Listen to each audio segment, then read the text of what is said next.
दोस्तों, अगर आपके पास स्किल्स और टूल्स हैं डिजिटल मार्केटिंग के लिए लेकिन माइंडसेट नहीं, तो आप फिर भी एक अच्छे डिजिटल मार्केटर नहीं बन सकते। तो आइए सेशन के अंदर मैं आपको बताऊंगा कि एक अच्छा डिजिटल मार्केटर बनने के लिए कौन कौन से माइंडसेट की इंपॉर्टेंट पॉइंट्स हैं जिसके बारे में आपको पता होना चाहिए। सबसे पहले पीपल बिहेवियर, लोगों के बिहेवियर को जज करना और पढ़ना आपका सबसे इंपॉर्टेंट काम है। क्यों? क्योंकि भाई लोगों के साथ ही तो आपने इंटरेक्ट करना है, लोगों के साथ ही तो आपने एंगेज करना है। अगर आप लोगों को मशीन्स लेंगे तो आप कभी भी उनके बिहेवियर को पहचान नहीं सकते, ना ही जान सकते हैं।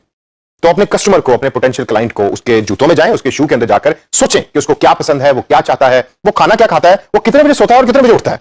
तभी आप एक अच्छे डिजिटल मार्केटर बन सकेंगे। दूसरा पॉइंट है हमारे पास क्रिएटिंग वैल्यू, जो हम अक्सर भूल जाते हैं।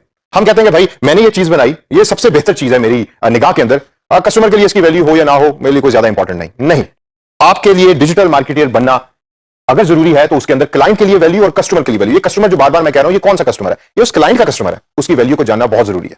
अब मैं अगर आपको एक एग्जांपल दूं, गफूर साहब हैं, फैसलाबाद के पास रहते हैं कहीं, और जब भी उनकी फसल पकती है तो उनके पास बहुत सारा पैसा आ जाता है, तो वो जाते हैं टोयोटा के शोरूम में और जाके वहां से नई टोयोटा करोला खरीद लेते हैं।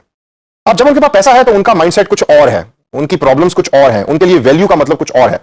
लेकिन जब फसल के ऊपर पैसा लग रहा होता है और उनकी जेब में पैसा नहीं होता तो उनका माइंडसेट कुछ और होता है।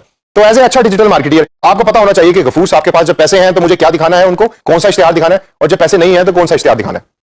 इससे अगर हम आगे चलें तो हम देखते हैं प्रॉब्लम सॉल्विंग स्किल्स, जो सबसे इंपॉर्टेंट माइंडसेट का मैं कहूंगा सबसे इंपॉर्टेंट पॉइंट है। प्रॉब्लम सॉल्विंग स्किल से मुराद क्या है? प्रॉब्लम सॉल्विंग स्किल से मुराद यह है कि आपको लोगों की प्रॉब्लम्स का पहले पता होना चाहिए और उनको आप सोल्यूशन प्रोवाइड कर रहे हो।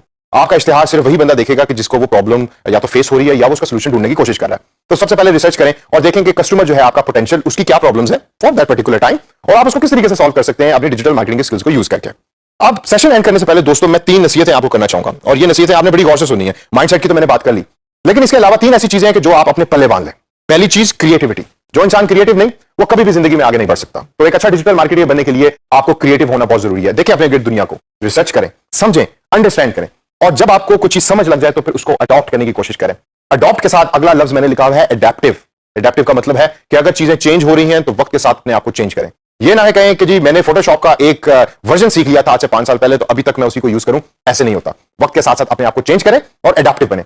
लास्ट जो है वो मैं आपको नसीहत जो करूंगा वो चैलेंज लविंग की है। अपने आप को चैलेंज दें, देखें कि मार्केट में कौन कौन सी जॉब्स हैं जो आपकी स्किल्स को बढ़ा सकती हैं। डरिए मत, उनको एक्सेप्ट कीजिए, उनको करें। क्या होगा ज्यादा से ज्यादा, पहली दफा फेल होंगे, दूसरी दफा फेल होंगे, लेकिन एक ना एक दिन आएगा कि जब आप उस पर्टिकुलर स्किल के अंदर होनहार हो जाएंगे और आप बहुत अच्छे तरीके से डिजिटल मार्केटिंग की जॉब्स कर सकेंगे। तो दोस्तों इस सेशन के अंदर मैंने कोशिश की कि मैं आपके माइंडसेट को एक डिजिटल मार्केटिंग का माइंडसेट बना सकूं।